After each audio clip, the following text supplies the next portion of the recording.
Hello everybody, TW here. I got some RITONs.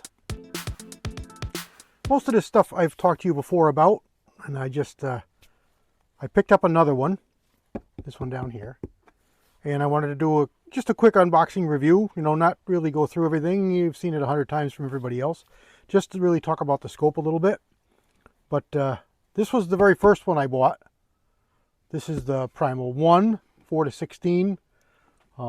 Really nice packaging, really nice, everything. The everything is really nice about it. US and run by vets, which is a big thing for me. This one here is just a standard second focal plane MOA reticle adjustments. It's got a little bit of a ballistic duplex in it, with a couple of hash marks for windages and for elevations. They call it the RUT, R-U-T reticle, and I really like it. This one here was first on my 350 Legend semi-auto, the MSR. That's not an AR.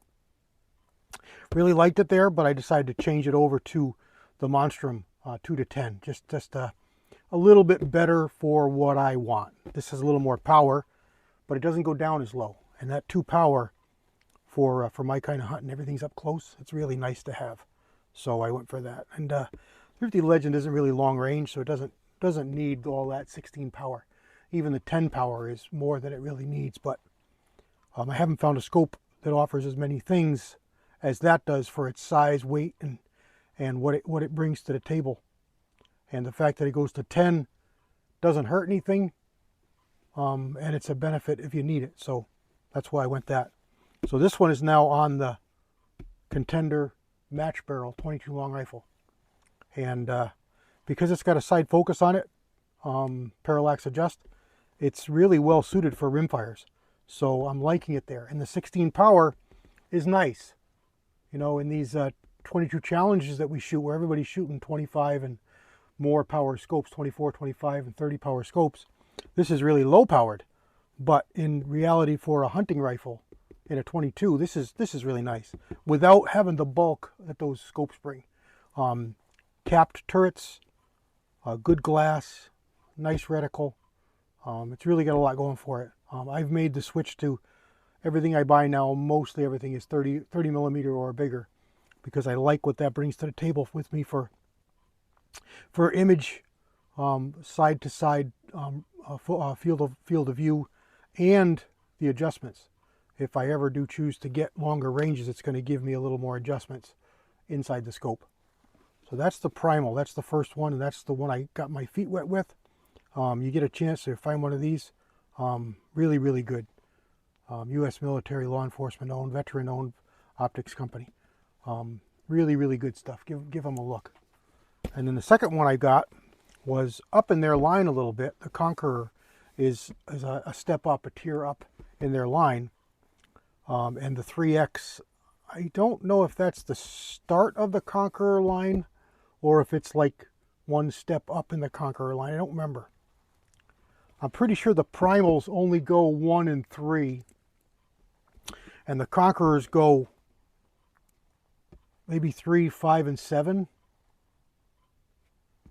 I should have looked better, but if you check out their line, you'll find out. And they don't get bashful with their pricing. I mean, these can be pretty expensive. This one here is a pretty expensive optic.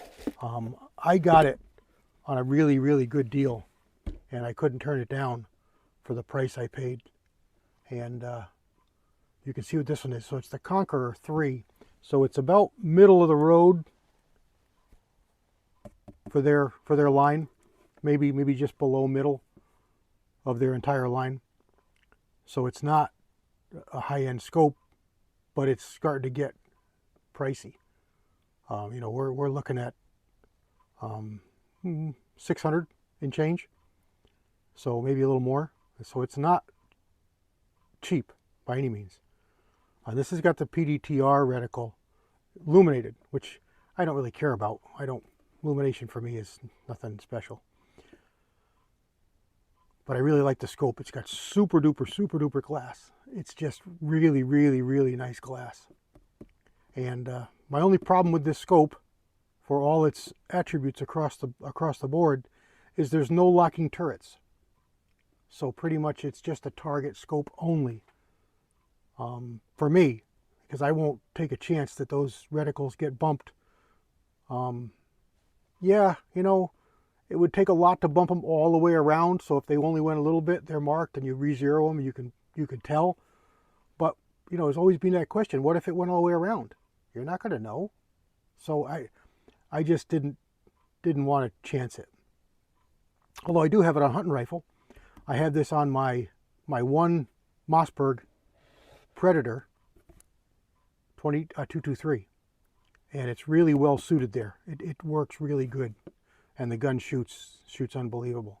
So this scope is a real asset, and I'm really liking this 3 to 12, 3 to 15, 3 to 18 power range on optics. It's probably my favorite right now.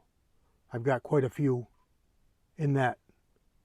The lower end scopes are 3 to 12s. The better ones are 3 and 15, and the top ones are 3 to 18 in this power range. And I really like it. One of my favorite monstrums is the G3, 3 to 18. Really, really like that scope. Really, really impressed with it for the money. So that's this one, the Conqueror, and that one's on a 223, and I really, really like it. This one here I picked up. This is a red dot, and there's a video on this on the channel too.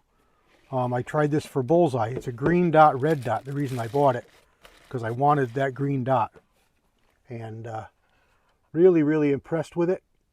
The only reason I took it off was I suspected I had a problem with the dot, and it was not with the dot at all. The problem was with my base.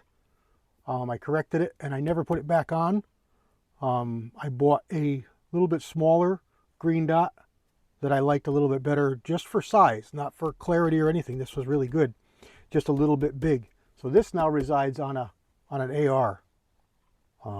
Works really good over there. Gives me a green dot, which you can see really well.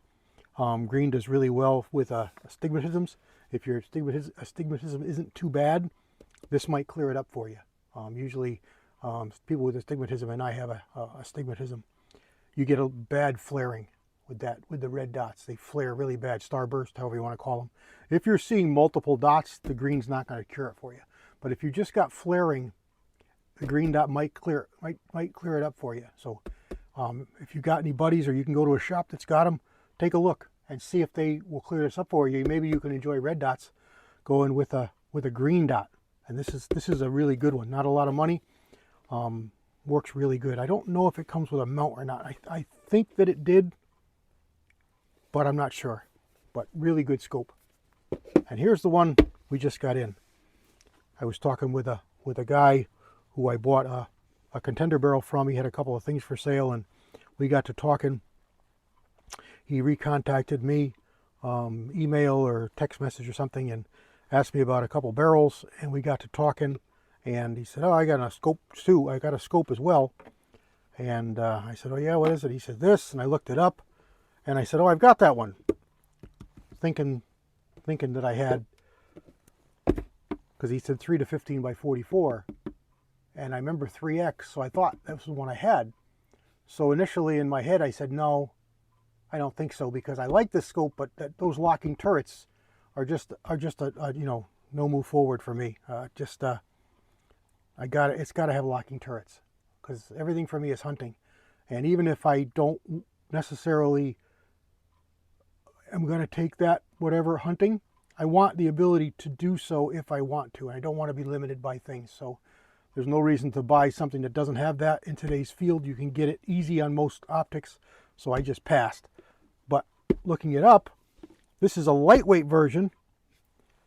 It's the Primal, not the Conqueror, but it's a lightweight version of the scope. They've since changed this one to the 3 to 18, so I don't think this is an any more scope. It's a lighter weight version, and it's got capped turrets. So it's got turrets much like much like my Primal 1 4-16, in that they're capped, so there's no worries about them getting hit. And it's got nice tactile turrets on the inside, resettable 0. They're sharp, they're not mushy. Not mushy at all. Very, very sharp and tactile, and they seem 4, 1, 2, 3, 4, 1, 2, 3, 4, 1, 2, 3, 4. They fall right on the hash marks on the scope. So really liking that. This is an MOA scope, second focal plane. So I prefer second focal plane for hunting. First focal plane is very nice, but I don't like it for hunting so much. Mostly because hunting for me is close.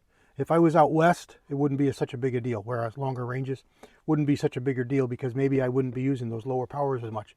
I probably also would be going up to the, you know, the 4-16s and the 5-24s and such, 5-30s, 6-24s, where more power is a benefit, an asset. You've got a side focus over here, very stiff but very positive. No illumination. The same turret over here that's on the top, nice positive, no mushy clicks. Very nice. Reset 0.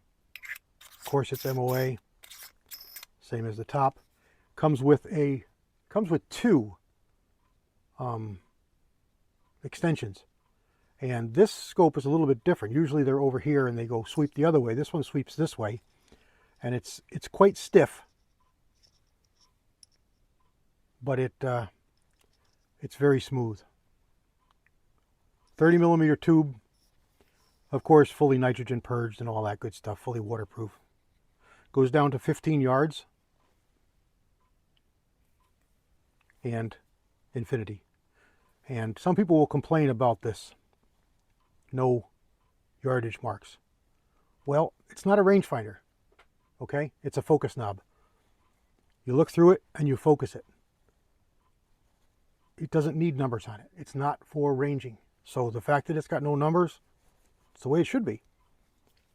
You can say it needs a reference point. Well, that's a big wide band, okay? It does have a dot. So if you need a reference point, go out to the range, look at your 50 yards, set it at 50 yards, make sure it's right, put a little mark. It's white, put a little mark on it. You want to go to 100, turn it to 100, mark it. 200, turn it, find 200, focus it good, mark it. You'll have your own marks. You did it for yourself. No big deal. I think they've got a button here on some models. This one, of course, does not. Comes with flip-up caps. And again, I said really, really, really nice glass. I usually pull this one off and toss it. I haven't decided where it's going to go yet, so it's going to stay there. Fast focus in the back, just like all scopes have. I added this Monstrum bubble level because I really like it. It's my favorite. It's my favorite level. It's slightly arched, so it really, really finds zero quickly for you. Whereas the flat ones, you tend to have to really jar them to get them to move sometimes. This one here doesn't do that. It's constantly rolling nicely. And it's not overly expensive, like 20 beans, less than 20 beans. So there we go. Primal 3X, 3-15 by 44. Don't know what it's going to go on yet, but I tell you, this could easily be my favorite scope. Could easily be my favorite scope. We'll see when I use it and how I like it, but here was my previous favorite scope. And I'm going to look at them side by side. This one here is all set up. This is the Hawk 3-12 by 56. I'm not in love with 56 millimeters. I really like 44s better. 44 under 50 millimeters better to me. And the only reason really is, well, two reasons. Aesthetically, I don't like this big objective. Some people really love it. I don't care for it. This is a scope that's popular in Europe where there's a lot of night hunting. And a big objective is really advantageous there. Here in the United States, it's not an asset to us because it's not an option for us. So what it does cause is it causes you to use much higher rings than you need, to get this to clear the barrel. And I like my scopes crashed as low as they can go, ergonomically, aesthetically, and purpose built. The higher your scope gets, the trajectories change. You want to be as close to your barrel as you can to keep your dope numbers as static, small as they can. And being low to the barrel is very helpful in that regard. So that's the biggest reason I don't like the big objectives. Now this one here has a simple, it's a duplex modified. It is illuminated. It does not have a focus. It's just illumination. So it does not have a variable objective for focus or for parallax. But at a hunting scope, it doesn't really need it. It is helpful. It is handy. I do like having it, but it's not mandatory.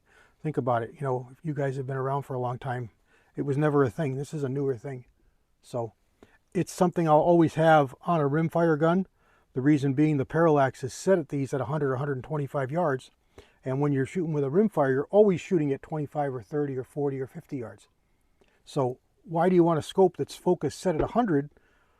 When you're shooting at 25, 30, 40 yards, your parallax is awful. If your head moves around just a little bit in that scope, you're going to hit at different points of impact. You're going to think you got a bad scope, a bad rifle. In reality, it's your optic moving inside what you're seeing. It's not hitting the bullets in the same point because of parallax. This allows you to adjust it out. But when you're shooting with a centerfire rifle, generally you're shooting out at longer ranges. It's not as big an issue. So I like to see it on certain applications. This is a hunting scope. It's not a big deal. It's fine. Super clear, super bright optics. Back to this reticle. It's a modified duplex. So it's got one strata in the top and horizontal strata and a fat one at the bottom with a dot. It's like a fire dot, Leopold calls it, but it's a dot in the middle. Green and red, and it's really, really nice for hunting. It is not daylight visible, which I don't care about. But low light, end of the day, overcast days, dreary days, snowy days, really, really nice. It doesn't light up a big Christmas tree inside. It's just a dot. Really, really handy. I would love to see it on all my hunting scopes. That's how much I like it. And I'm not an illumination guy. So this one here I had to buy scope covers for. This is a premium Butler Creek job. They get way too much money for these, but it's okay. This one came with them. It's pretty good. Not as good as this one, but it's going to suffice. This is my old favorite. This is my new favorite. So we'll see where it's going to go. This is going on a project rifle coming up you guys haven't seen yet. I'm still working on. Once I get it going, you'll see it, and then we'll get it on the channel. But just wanted to talk to you a little about these Ritons. Give them a look. They're really, really good stuff. I really think you'll be happy with them if you give them a try. If you've got a shop that's got them where you can look at them, look outside with them, I think you'll be made aware of a really, really awesome scope that's brought to us by vets. Really, really good deal. You get a nice thank you right inside the box. Really nice. Really, really nice. All right, guys, that's it. Talked to you for almost 20 minutes here about this new scope. I really like it. Give it a look-see. I think you'll like it too. We'll get it on the rifle and get it out on the range and get it using. Thanks, everybody. God bless. CW out.